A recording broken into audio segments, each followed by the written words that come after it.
So I took a lot of physicals. And I did something no other president's ever done. I took cognitive tests. Because I know that, and by the way, not easy.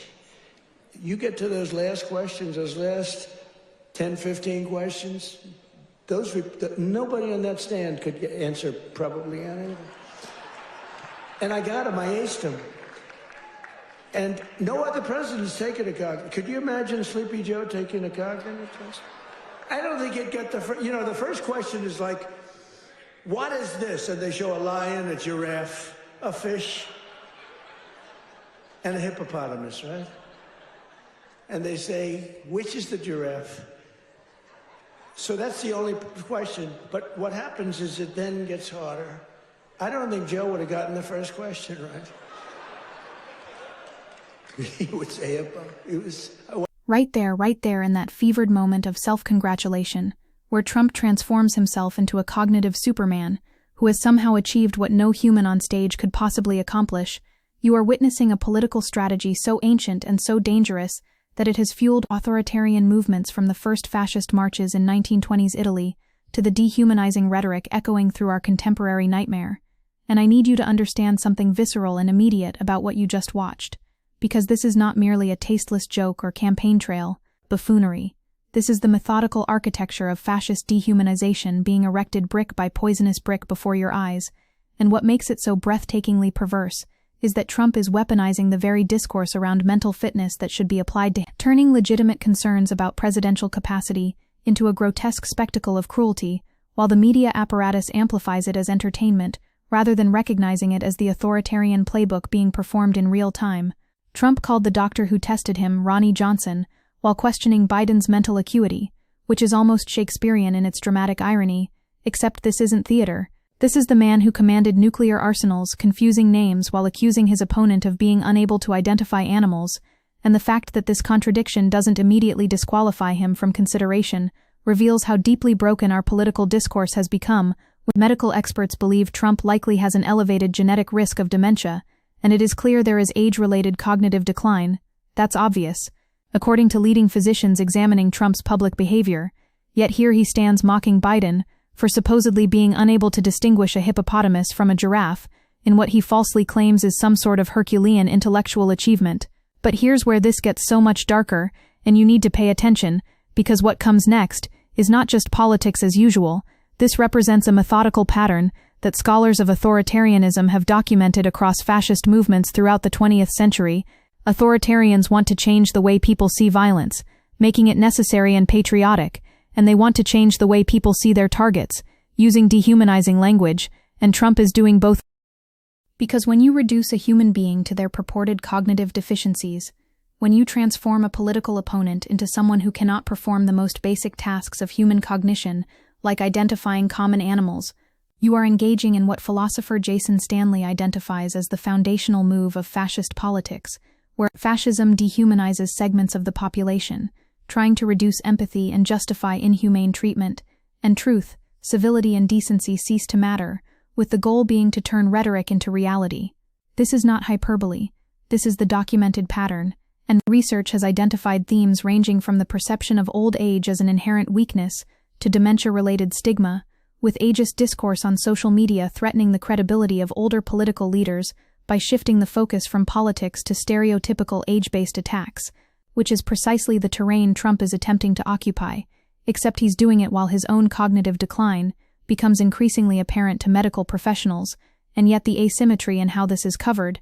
the grotesque imbalance in scrutiny, reveals that we are not operating in a neutral information environment, but rather in one where authoritarian messaging has already achieved significant penetration. And you want to talk about projection, you want to talk about the pathological inability to see one's own failings reflected back from the mirror of political combat, because Governor Newsom observed Trump is not the same person that I dealt with just 4 years ago, and he's incapable of even a train of thought, and he's lost it, while Representative Jasmine Crockett questioned Trump's mental fitness, noting the fact that no one is questioning his mental acuity or fitness to serve, is beyond wild to me, referencing how they sat around, called Joe Biden Sleepy Joe Biden, and at least you could sleep at night because you didn't have to worry about your 401k disappearing overnight. Which brings us to the heart of this grotesque performance, where Trump stands before crowds boasting about acing a test that to someone without cognitive issues should be easy, a test specifically designed to screen for cognitive impairment, the Montreal Cognitive Assessment that includes remembering a list of spoken words, listening to random numbers and repeating them backward, naming words beginning with a specific letter within a minute, accurately drawing a cube, and describing concrete ways objects are alike, which are literally baseline cognitive functions, and the fact that Trump treats this as some sort of achievement worthy of repeated public celebration tells you everything you need to know about either his genuine cognitive status or his profound insecurity about it, or most likely both in a toxic combination that should terrify anyone paying attention.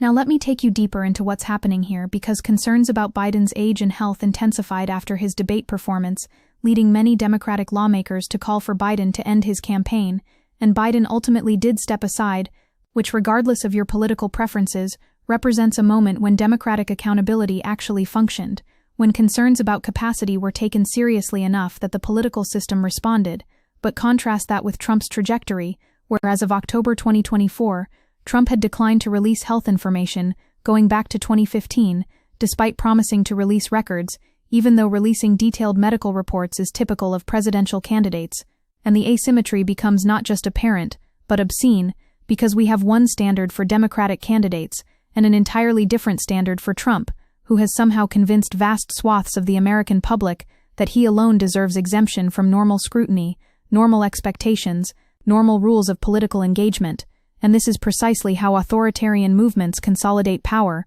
not through sudden coups, but through the gradual erosion of shared standards, until the strong man exists in a realm beyond accountability, while his enemies are subjected to impossible purity tests. And this matters. This matters with an urgency that I need you to feel in your bones, because Biden and Trump were two of the oldest candidates in election history, creating sentiments of ageist political discourse and arguments for age limits. Yet despite clear ageist discourse, there is a notable lack of research examining this issue, which means we are navigating unprecedented territory, where gerontocracy intersects with the cognitive demands of nuclear-age leadership, and yet instead of having serious conversations about assessment and capacity, we get Trump on stage doing his vaudeville routine about giraffes and hippopotamuses, reducing questions of fitness to cruel mockery that serves the dual purpose of deflecting from his own deficiencies while dehumanizing his opponent in language that bears the unmistakable stamp of fascist methodology. Because ageism was prominent during the 2024 election, as candidates' ages became the focus, fueling stereotypes about older adults, and ageism is often described as the last ism or form of discrimination that remains unchallenged and is still considered socially acceptable, which Trump exploits with the instinct of someone who understands that the last acceptable prejudice can be weaponized most effectively, precisely because it hasn't been subject to the same scrutiny as racism or sexism, even though it operates through identical mechanisms of dehumanization and marginalization. But wait, because it gets even more sinister when you understand the epistemological dimension of what Trump is doing here, because when he says "I did something no other president's ever done," referring to taking cognitive tests, he's simultaneously lying and creating an alternate reality where presidential cognitive assessment is somehow unprecedented rather than something that should be standard practice, and his doctor said at the time that he was believed to be the first president to receive such an evaluation, which may be technically true, but is framed to make it sound like visionary leadership rather than response to concerns about his mental state. And then Trump compounds this by claiming the test is extraordinarily difficult, that those last 10-15 questions, those nobody on that stand could answer probably any, which is demonstrably false. The test is designed to be passable by anyone, without cognitive impairment, but he's constructing a mythology around his own cognitive abilities that requires you to simultaneously believe that he's so brilliant he can pass impossible tests that no one else could pass, while also believing that his political opponent couldn't identify basic animals, and the internal contradictions don't matter, because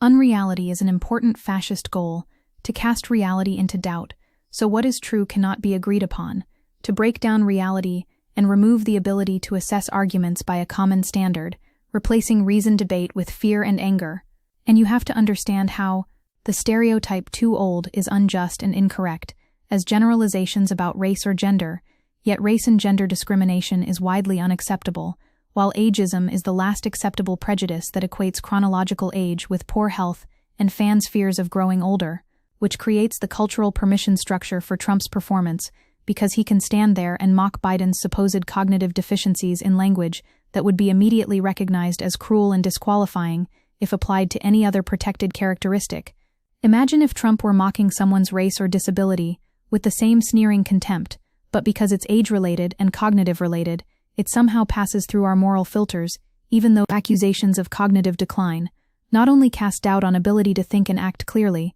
an unpardonable sin in leadership, but also build on ageist stereotypes that make such accusations seem credible despite evidence. And this is the key insight: the stereotypes do the heavy lifting. Trump doesn't need to prove Biden is cognitively impaired. He just needs to activate the latent ageist assumptions that already circulate in our culture, and then amplify them through ritual humiliation disguised as political commentary. Let's talk about the test itself, because the details matter, and they reveal just how calculated this cruelty is. Trump is describing what sounds like some sort of cognitive Everest when Trump said he took 2 cognitive tests while in office, and aced them, also claiming he won 2 non-senior golf championships, which means he is quite smart.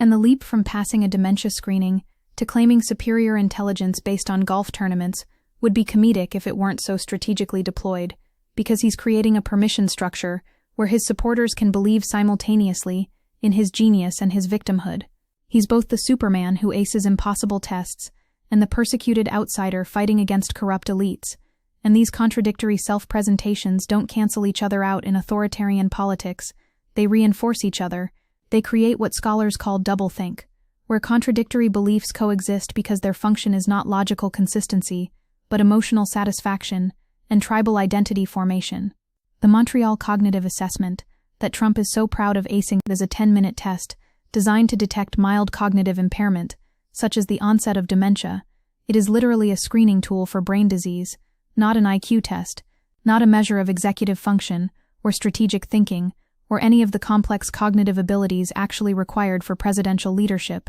And yet Trump has successfully convinced millions of Americans that passing this test represents some sort of intellectual achievement, rather than simply meeting the baseline requirement of not having dementia. And here's where we need to talk about the broader pattern, because this is not isolated behavior. This is part of Trump's coverage of mental acuity, generating discussion of whether the media has been sandwashing Trump by selecting more coherent clips from his speeches, giving false impressions without balancing coverage by focusing on parts that might raise concerns, which is a profound indictment of how our media environment functions when it preferentially edits the authoritarian's ramblings into something resembling coherence while amplifying every stumble from his opponents. And the strategy represents a flipping of the script on Trump and Republicans who hammered Biden over fitness despite being only a few years older than Trump, with concerns over Biden's mental acuity reaching a breaking point after his debate performance. But the asymmetry reveals that this was never really about age or cognitive capacity. It was about weaponizing whatever vulnerability could be exploited.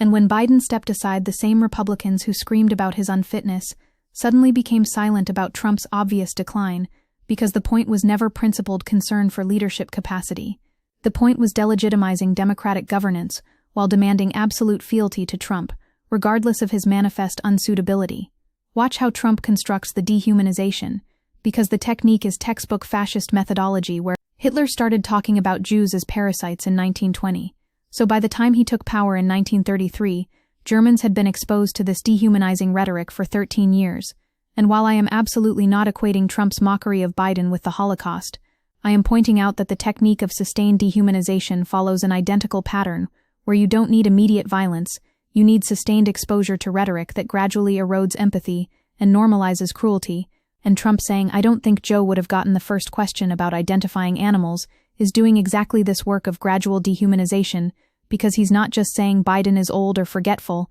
he's saying Biden cannot perform basic human cognitive functions. He's reducing Biden to something less than human, someone who cannot distinguish a giraffe from a hippopotamus. And the crowd laughs. They laugh because they have been conditioned through years of Sleepy Joe rhetoric to see Biden as fundamentally diminished, as something less than a full person. And this is the infrastructure of fascist politics being built through repetition and ritualized humiliation.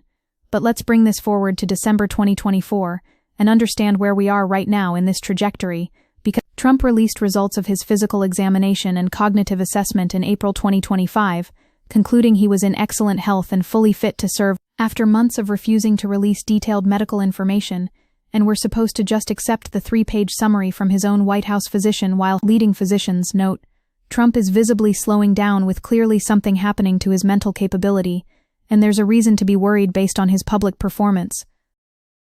So the pattern is clear. Trump projects his own deficiencies onto opponents, refuses meaningful transparency about his own health, mocks those subjected to the scrutiny he evades, and the media treats this as normal political combat, rather than recognizing it as authoritarian technique where propaganda is an important tool of fascist politics, using language of virtuous ideals to unite people behind objectionable ends, and propaganda works best when confined to a few points brought out in slogans and simple language.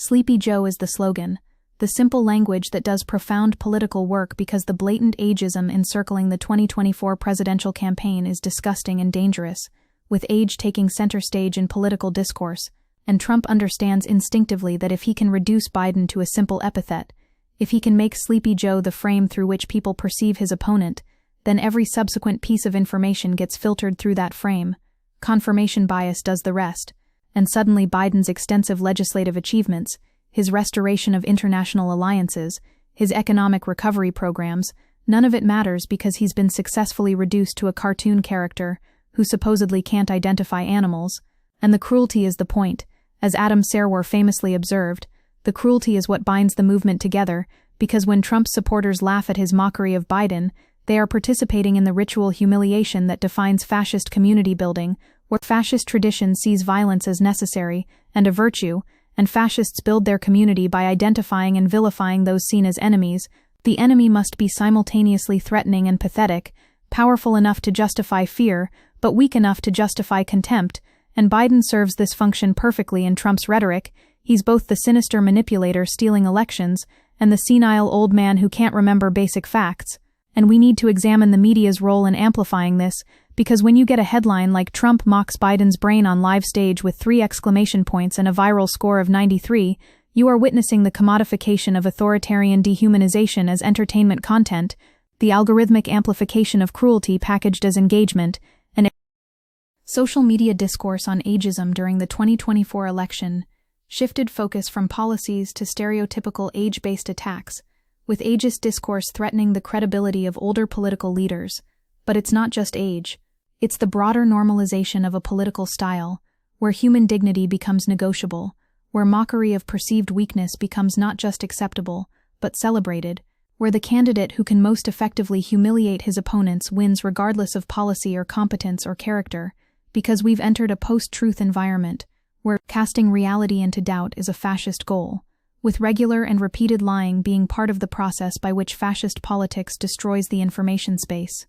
Here's what should alarm you about the specific content of Trump's mockery. He's not just saying Biden is old or forgetful in general terms. He's creating a specific scenario where Biden supposedly cannot identify animals from pictures, which is one of the most basic cognitive tests, part of what's used to assess severe dementia. And by placing Biden in this scenario, Trump is suggesting not mild cognitive decline, but profound impairment. He's suggesting someone who has lost fundamental human capacities. And this is important because dehumanizing remarks imply therefore you don't talk with Nazis, you kill Nazis. As historian Omer Bartov noted about similar rhetoric, which is to say that once you've successfully dehumanized someone to the point where they're portrayed as incapable of basic human functions, you've created the ideological permission structure for treating them as less than human. And while Trump isn't explicitly calling for violence in this clip, the cumulative effect of this sustained dehumanization is to create an environment where violence against the dehumanized target becomes psychologically possible for his followers, because you've systematically eroded the empathy and moral constraints that would normally prevent such violence. And think about the context in which this is happening, because conversations about age have consequences outside immediate political circumstances, and fixating on someone's age can actually put them at higher risk for exhibiting negative behaviors associated with that age, which means Trump's constant mockery of Biden's age and cognitive capacity may actually be contributing to a self-fulfilling prophecy where the target of ageist attacks begins to internalize and perform the stereotypes, but more importantly, it normalizes ageism throughout society. It tells millions of older Americans that their worth is contingent on performing cognitive youth, that aging itself is shameful, that anyone who shows signs of normal age-related changes deserves mockery and exclusion. Ageism is often described as the last ism that remains unchallenged and socially acceptable, despite its significant impact on quality of life of older adults. So Trump isn't just attacking Biden, he's reinforcing broader cultural patterns of age discrimination that harm millions of people who will never run for president, but who absorb the message that aging makes you less valuable, less worthy, less human. Let's talk about what Trump is actually claiming about the cognitive test, because the details reveal the deception. He says those last 10-15 questions, those nobody on that stand could answer probably any, which is straightforwardly false. The MOCA has 30 points total. If you have less than 26 out of 30, there's a high likelihood that there is an issue with your cognition. Though it doesn't necessarily mean Alzheimer's, it could mean stress, fatigue, lack of sleep, or medication effects, so a passing score is 26 or above, meaning you can miss 4 questions and still be considered cognitively normal. And the idea that the final questions are so impossibly difficult that highly educated people in a political audience couldn't answer them is pure fantasy. It's Trump constructing a mythology of his own brilliance that requires everyone else to be incompetent by comparison, and this is classic narcissistic personality structure, where the self can only be elevated by denigrating others, where there's no such thing as mutual competence. Either you're the Superman who aces impossible tests, or you're the fool who can't identify a giraffe. And we should examine how this connects to broader patterns of fascist rhetoric, because anti-intellectualism is a common theme of fascist politicians who attack and devalue education and expertise to undermine public discourse, denouncing teaching perspectives that don't fully support their culture. And Trump's mockery of cognitive assessment itself participates in this anti-intellectual tradition because he transforms a scientific tool designed to detect neurological impairment into a test of masculine dominance. He's saying, look how smart I am, look how dumb my opponent is. And the entire framework of evidence-based medicine, of objective assessment, of professional expertise, gets subordinated to his personal performance of supremacy, and his supporters eat it up because they've been conditioned to see expertise itself as suspect, to see doctors and scientists as part of the corrupt establishment. So Trump's word about his cognitive abilities matters more than any actual medical assessment, and we're back to unreality as a fascist goal, where what is true cannot be agreed upon, and arguments cannot be assessed by common standards. But here's the really insidious part that I need you to understand about the hippopotamus and giraffe mockery specifically, because Trump is taking what is actually one of the easier parts of the cognitive assessment, the basic naming task where you identify pictures of animals, and he's framing it as if this is the first question, the easiest question, and even this Biden supposedly couldn't pass. But then Trump immediately contradicts himself by saying, it then gets harder, implying there are more difficult questions later, which means he's acknowledged that identifying animals is the easy part, yet he's also claiming that Biden couldn't do even this simplest task. And the contradiction doesn't matter, because the point isn't logical consistency. The point is emotional impact. The point is to get the audience laughing at the image of Biden pointing at a hippo and calling it a giraffe. That's the money shot. That's what will get clipped and shared on social media. That's what will burrow into people's consciousness and shape their perception of Biden's cognitive capacity, regardless of any actual evidence. Think about what this means for democratic discourse, when all candidates for political office should be evaluated on accomplishments and qualifications, rather than age alone, and age is a poor predictor of health, making age alone an inappropriate guideline for eligibility, and given the individual nature of aging, it is impossible to set a specific age limit with any rationale other than creating an arbitrary norm. Yet Trump has successfully made age and cognitive capacity the central frame through which we evaluate Biden, while deflecting any similar scrutiny of himself. And this asymmetry is not accidental. It's the result of a media environment that has been systematically conditioned to treat Trump as exceptional, as someone to whom normal rules don't apply, while subjecting his opponents to impossible standards. Harris referred to Trump as more confused, more unstable, and more angry, with Obama calling Trump older and loonier, trying to turn the age issue back on Trump, but it never gained the same traction, because Trump had already successfully branded Biden as Sleepy Joe, and the frame was set. I want you to feel the danger of this moment, because in the 2024 campaign, lines were crossed with deliberate dehumanization of whole groups of people, references to police violence and bloodbath, cultivation of hatred against immigrants and political opponents, none of which has been used successfully in modern American politics. When Trump's mockery of Biden's cognitive capacity is part of this broader pattern of dehumanization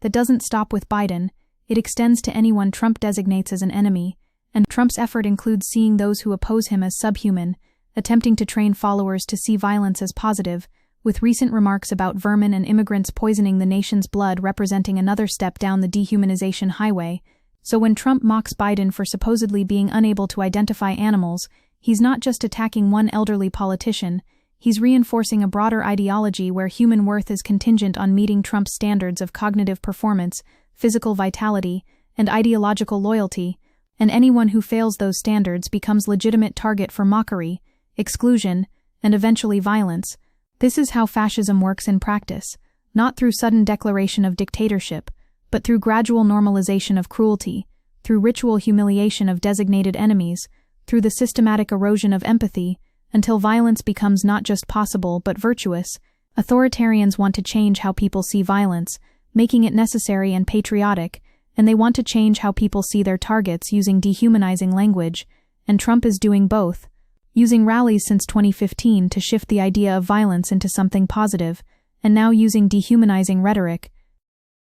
And every time you laugh at Trump's mockery of Biden,